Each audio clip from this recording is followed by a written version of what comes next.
ध्यान से। हाँ, यहाँ पाइप रास्ते के बीच में ही है, आराम से। घबराओ मत। देखो बाबा बहुत कूल है, कुछ नहीं होने वाला। आ जाओ।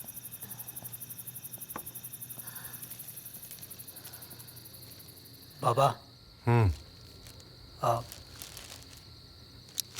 क्या हुआ? देव कौन है? बाबा ये भी हमारे समाज की लड़की है और ये लव जिहाद का शिकार है बाबा। ये सुसाइड करने वाली थी बाबा, हमने इसे रोका और बचा के इसे अपने घर ले आए। अब कॉलेज टाइम से जानते हैं बाबा इसको। एक मिनट।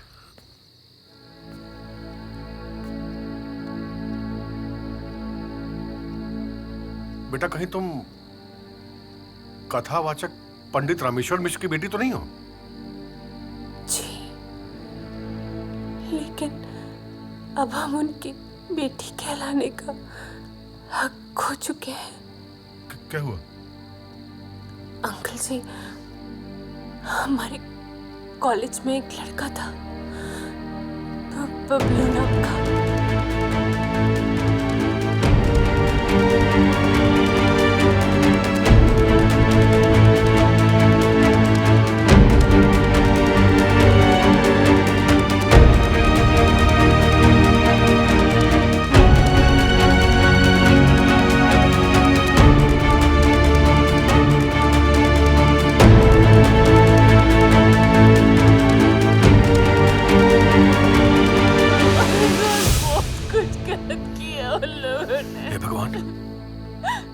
इतना बड़ा अनर्थ। नहीं बेटा, तू चिंता मत कर। तेरी इस दुर्दशा का बदला हम उन कमीनों से सूद समेत लेंगे।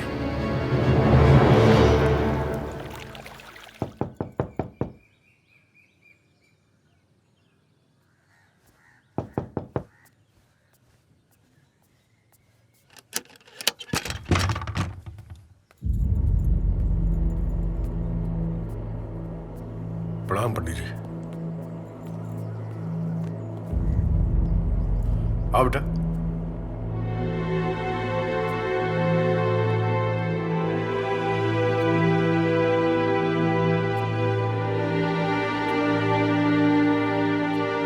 इसका हमारा कोई रिश्ता नहीं है। ये जहां थी वहीं छोड़ के आई है। ये मर चुकी है हमारे लिए और इसका पिंडदान भी कर चुके हैं हम। विनायक जी, अगर मैं बांझ होती ना तो भी मुझे इतना दुख नहीं होता। इस लड़की ने हमें कहीं भी मुंह दिखाने लायक नहीं छोड़ा। मम्मी, पापा, हमें माफ कर दीजिए। हम जानते हैं हमने जो किया है वो हम माफी के लायक नहीं है। पापा, एक बार माफ कर दीजिए पापा। आपकी बेटी आपको वचन देती है कि हम आपका खोया हुआ सम्मान आपको वापस लौटाएंगे। और इतना ही नहीं पापा, लव जिहाद करने वाले घृणित लोगों को जड़ से उखाड़ फेंकेंगे पापा। मम्मी, पापा को बोलो ना, हमें बस एक बार माफ कर दे। एक बार माफ दे पापा। उठो बेटा, आओ। मिश्रा जी, पिता के धर्म से थोड़ा ऊपर उठ के सोचिए। बिटिया को अपनी गलती का एहसास हो गया है, इसे क्षमा कर दीजिए।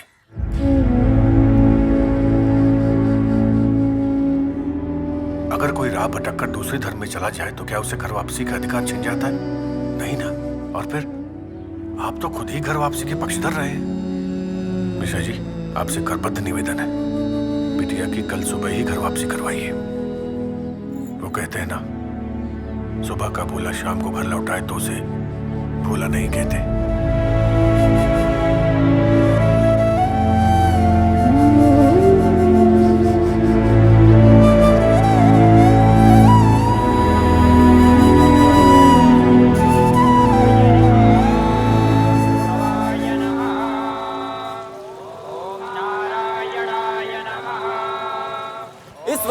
घर वापसी का पूरा आयोजन लाइव दिखा रहे हैं। जिस लड़की की घर वापसी हो रही है उसका नाम साक्षी मिश्रा बताया जा रहा है, जो बनारस के प्रसिद्ध कथावाचक रामेश्वर मिश्रा की बेटी है। साक्षी मिश्रा जो लव जिहाद की शिकार हुई थी। और आज उसके घर वापसी कराने के लिए 11 ब्राह्मणों के बीच वैदिक मंत्र उच्चारण करके उसकी घर वापसी कराई जा रही है। गंगा जल और तमाम ऐसी प्रक्रियाओं से गुजर कर उसका शुद्धिकरण हो रहा है। आप हमारे साथ बने रहिए, हम आपको पल पल का अपडेट देते रहेंगे।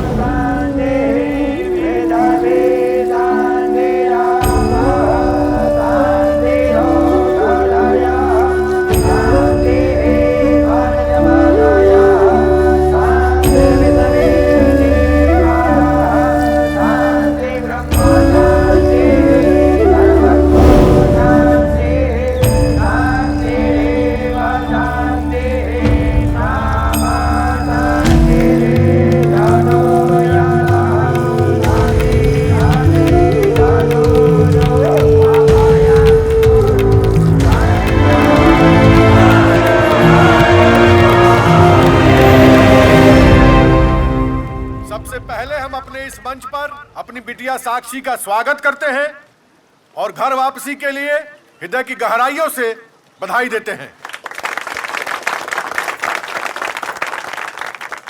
साक्षी को देखकर लव जिहाद के चक्कर में फंसने वाली लड़कियों को इससे सबक लेना चाहिए ताकि वो इन कमीनों के चंगुल में न फंसे।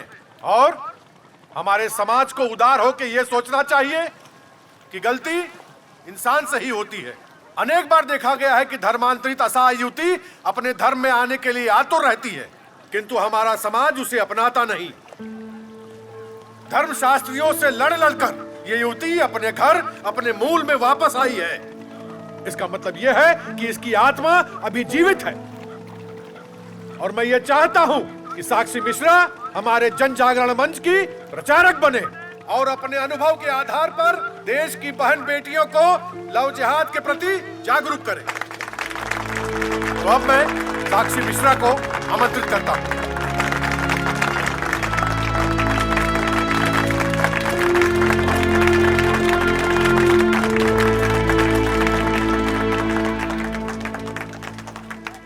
अब सिर्फ तालियां बजाने से काम नहीं चलेगा। शास्त्र से और जरूरत पड़ी तो संस्कार से अपनी बेटियों को उन कमीनों के चंगुल से बचाना होगा। हम इस मंच से आज खुली चुनौती देते हुए कहते हैं, हो गया रण शंखनाद, अब तांडव मचाना है। इनके मंसूबों को मिटाकर सुरक्षित राष्ट्र बनाना है। जो लोग तिलक कलावा बांधकर हमारी बेटियों के साथ छलावा करते हैं, वो लोग सुधर जाए, क्योंकि देश की हर बेटी अब जाग गई है। उनका जो ये धर्म परिवर्तन का एजेंडा है, अब धरा का धरा रह जाएगा।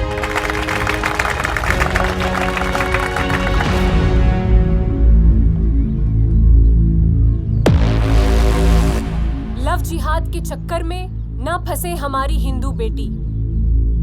और याद रखें, शादी के बाद आपके बच्चे मुश्किल में होंगे।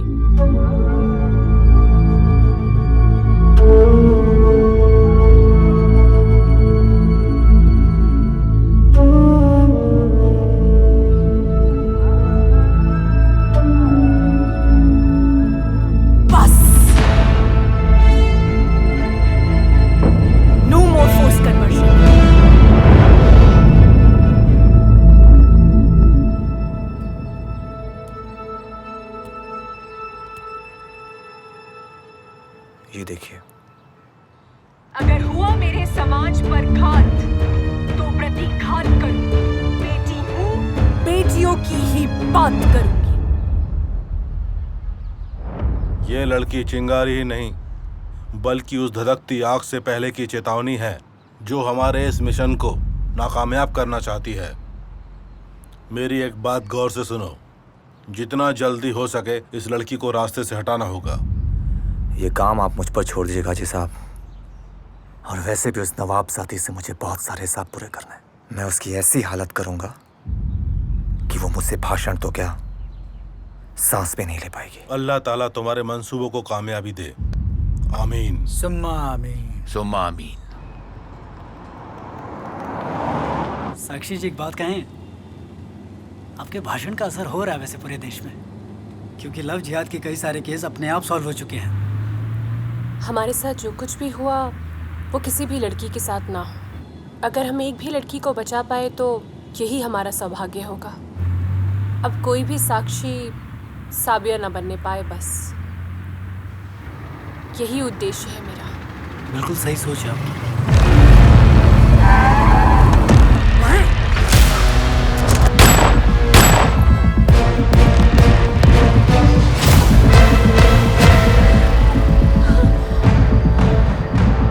साक्षी जी ठीक तो?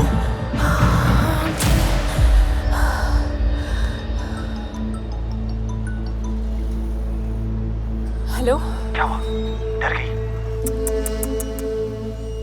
तू चाहे दुनिया की नजर में कुछ भी हो, पर सच्चाई यही रहेगी कि तू मेरे पैरों की जूती है। मेरी बीवी साबिया तू। क्या है तू? मेरी बीवी साबिया। शौहर होने के नाते मैं तुझे बात समझा रहा हूँ। ये जो भाषणबाजी तू कर रही है ना, इसको बंद कर दे अभी क्या भी, वरना मैं तुझे ऐसी मौत मारूंगा ना, ना ही कोई तेरा अंतिम संस्कार करेगा और ना ही कोई तुझे दफनाने की हिमाकत करेगा। समझ गई ना तू? फोन पे धमकी क्या दे रहा है? हिम्मत है तो सामने आ। कौन था? और कौन होगा? बबलू शेख कह रहा था कि कल से हमें प्रचार बंद करना होगा। लगता है उसने हमारी खामोशी को कमजोरी समझ लिया हमारी। छोड़ेंगे नहीं उसे। साक्षी जी काम करते हैं, पुलिस थाने चलते हैं, इस कमीने के खिलाफ FIR दर्ज करवाते हैं। ऐसे हरामखोर को खुला छोड़ना अच्छी बात नहीं है हमारे लिए। चलिए।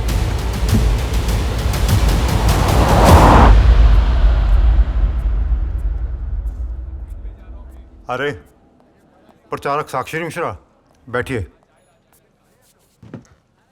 सब खैरियत तो है?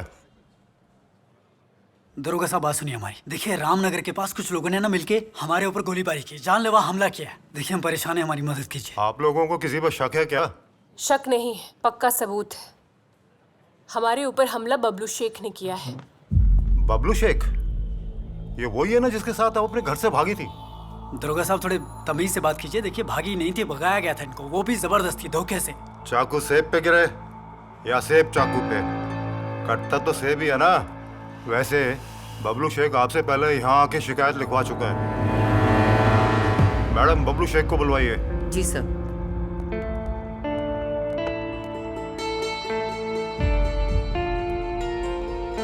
आइए।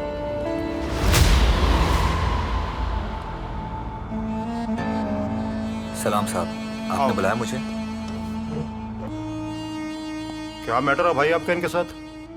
काहे परेशान कर रहे हो उन्हें? परेशान? अरे क्या बात कर रहे हैं साहब? साहब मेरी बीवी है ये, इनसे कितना प्यार करते हैं हम साहब। ओ बबलू शेख, कमीने साले, बकवास बंद कर। देखा साहब, ये भाई साहब कैसे कबाब में हड्डी बन रहे हैं। साहब मुझे लगता है ना ये आदमी मेरी बीवी को फंसाना चाहता है। देखिएगा मैं हाईकोर्ट जाकर इस आदमी के खिलाफ केस ठोक दूंगा। साले ठोकूंगा तो मैं तुझे, तो देख बबलू शेख तेरे साथ क्या होता है। देखिए साहब, देखिए जब आपके सामने ऐसा कर रहे तो अकेले में तो हमारी जान ही ले लेंगे ये।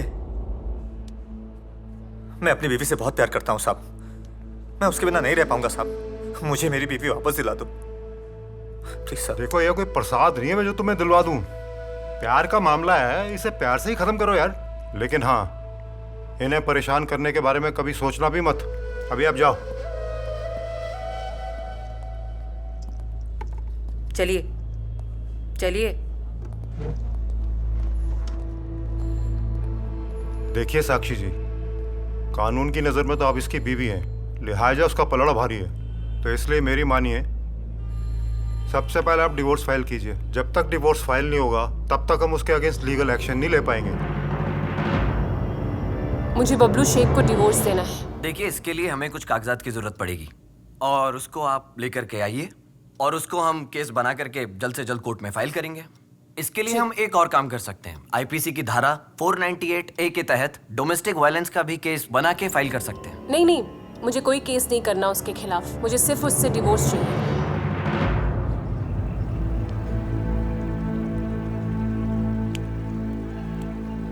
देखो साक्षी, ऐसे चुप रहने से काम नहीं चलेगा। तुम अगर कमजोर पड़ गई ना